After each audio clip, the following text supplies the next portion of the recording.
What if Blofeld was a woman? Or better yet, what if Blofeld was reimagined as an African warlord, operating out of an abandoned diamond mine? Well, he almost was. A Spectre was originally envisioned as a very different movie.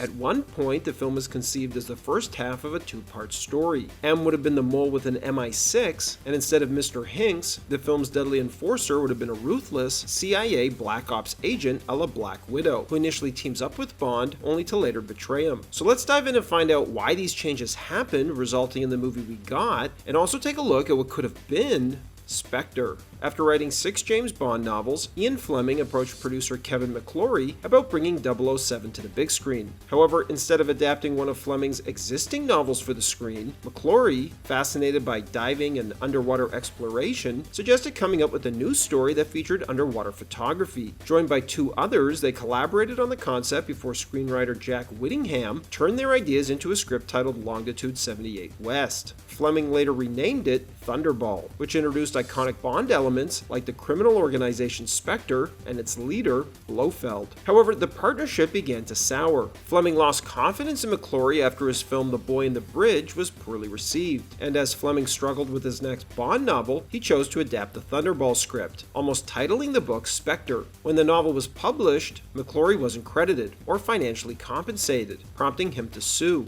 Additionally, both McClory and Fleming claimed to have created Spectre, though Fleming had previously used the word Spectre in earlier novels. Spectreville was the name of a town in Diamonds Are Forever, and a decoding device called the Spectre appeared in From Russia with Love. The legal battle resulted in a settlement. McClory retained the film and screenplay rights, while Fleming kept the novel rights, though it had to be credited as based on a screen treatment by Kevin McClory, Jack Whittingham, and Fleming. Fleming would go on to adapt his Bond novels for the big screen with Eon Productions, but when they wanted to adapt Thunderball as the 4th film, they had to strike a deal with McClory, who was credited as producer. As part of the agreement, McClory would retain the rights to remake Thunderball after 10 years, and Eon was granted limited rights to use Spectre and Blofeld during that period. Unfortunately, those rights expired before The Spy Who Loved Me, forcing Eon to drop them from the film. McClory later exercised his rights by remaking Thunderball as Never Say Never Again, a title inspired by Sean Connery's comment that he would never again play James Bond. Decades later, in 2013, MGM finally settled the long-running dispute with McClory's estate, acquiring full rights to Spectre and Blofeld, paving the way for their return in the Bond films. However, by then, Blofeld and Spectre had been parodied heavily in Austin Powers, which is why the filmmakers wanted to try and reinvent him. As a result, Blofeld was reimagined as a woman, with Tilda Swinton considered for the role. This version of the character was described as having a grotesque quality, with distinct pigmentation playing a key part in her unsettling appearance. Another take involved race-swapping Blofeld and making him an African warlord named Joseph Kiembu, who operates out of the bowels of an abandoned diamond mine. Actor Chiwetel Ejiofor was eyed for the role, and the character would have had a grudge against Britain going back to their colonial days. For a while, writer John Logan considered stretching the story into 2 films titled The Death Collector, which is the name of one of the chapters in the novel You Only Live Twice. However, director Sam Mendes, who helmed Skyfall, only wanted to return for 1 film, so the idea of doing a 2-parter was abandoned and the story was condensed into 1 movie. And this version of the movie would have started with a pre-title sequence set in Amsterdam,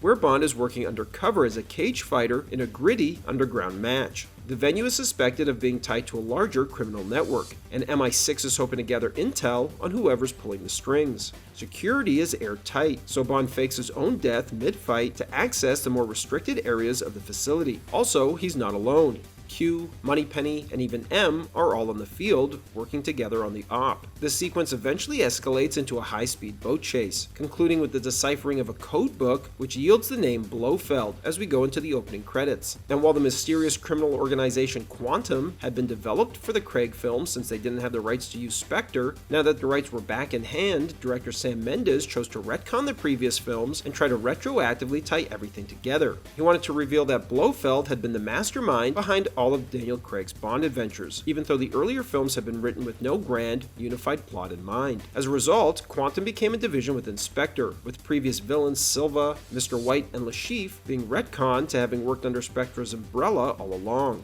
This also gave Blofeld his motivation as a vengeful figure obsessed with making Bond suffer, calling him in earlier scripts the man who killed the people we love. In place of Mr. Hinks, the film's secondary villain was originally envisioned as Charlotte King, the leader of a CIA Black Ops team who initially allies herself with Bond and accompanies him for most of the film. She's basically his Black Widow match, and since she's from the CIA, that means Felix also would have been in the film too. However, it would eventually be revealed that Charlotte was collaborating with Blofeld as she turned on Bond, who would injure her during a parkour skiing scene, disfiguring her face. Like in the final film, there also would have been a mole in MI6, and while Moneypenny is initially suspected, the mole would have ended up being Tanner, who feels sidelined by the new M and worries his retirement package will be too thin. By the film's end, Tanner would have committed suicide after being discovered, and Bond would have killed Charlotte. However, at one point, director Sam Mendes wanted M to be the mole, but actor Ray Fiennes shot it down, saying, "M is never the bad guy." So I had to have some pretty intense discussions with Sam saying, "This isn't flying with me." Mendes also wanted Bond's journey in the film to feel like a possible conclusion to Craig's series of films, should the actor refuse to return, as there was a strong sense even before filming that he might not. This belief was only reinforced when Craig, after wrapping the film, famously said he'd rather slash his wrists than make another Bond film, adding, "I'm over it at the moment. We're all done. All I want to do is move on. If I did another Bond movie, it would only be for the money." In response, screenwriter John Logan created a love interest who was designed specifically to be someone Bond could ride off into the sunset with. That character would eventually become Madeline Swan, though in earlier drafts, she was named Kaja. There were even discussions of having Bond save Madeline from drowning in the finale,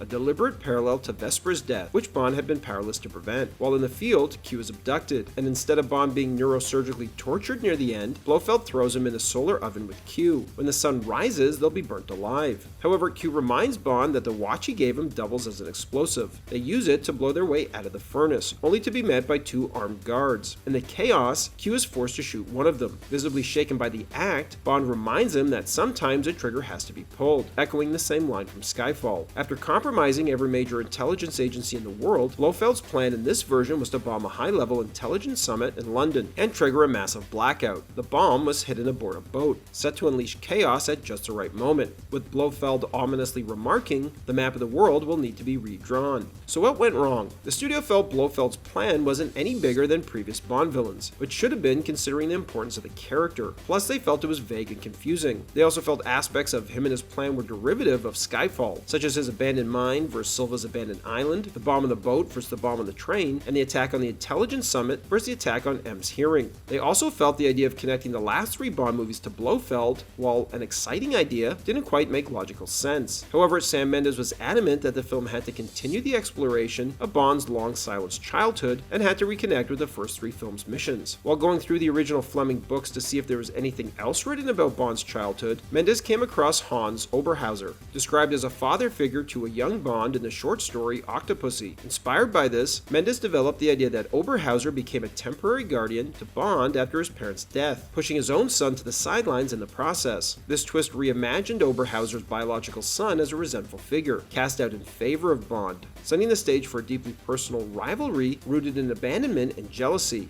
Writer John Logan would be forced to leave the project to work on his own series Penny Dreadful, as longtime Bond writers Purvis and Wade would be brought in to try and improve upon Logan's work, followed by writer Jez Butterworth. Ideas that were explored included a snowmobile chase that would have taken place after the plane crash, the revelation that Vesper told Blofeld about Bond to protect her boyfriend, the inclusion of Irma Bunt in the film's lineup of villains, and Bond shooting Blofeld at the end of the film, killing him. As production on Spectre progressed, costs began to spiral out of control. MGM tried to cut down on stunts and location work since the budget had grown $50 million beyond the $210 million for Skyfall, making Spectre one of the most expensive films ever made. The script was also in constant flux, with an ever-changing third act that no one seemed satisfied with. Additionally, Radiohead was originally commissioned to write the title song for the film, but producers ultimately rejected their track, deeming it too dark and melancholy. Director Sam Mendes tried to repurpose the song elsewhere in the film, but found the lyrics too distracting. Reflecting on the experience, Mendes called it an utter nightmare, adding,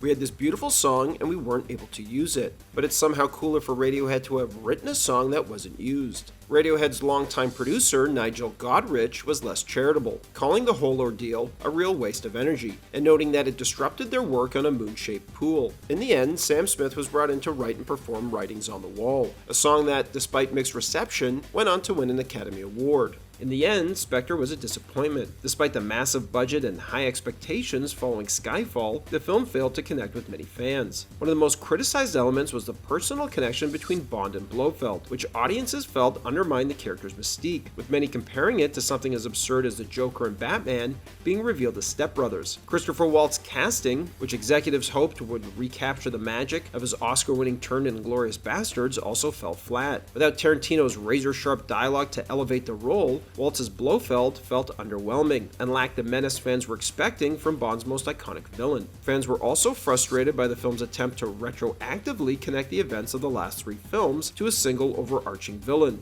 a move that felt forced and didn't hold up under scrutiny. The infamous climax inside the old MI6 headquarters, featuring walls covered in elaborately taped up photos of Bond, M, and past villains, became an instant punchline, as audiences couldn't help but imagine Blofeld carefully arranging them himself, or tasking some unfortunate Spectre intern with the job. The film also drew comparisons to Mission Impossible: Rogue Nation, which featured a remarkably similar storyline but executed with far more clarity, style, and critical acclaim. For Daniel Craig, he ultimately decided to return for one final Bond adventure, not for the money, but because he felt it wouldn't be right to end his run on such a disappointing note. Plus, he wanted to close his Bond chapter on his own terms, by finally killing off the character, an idea he had since Casino Royale.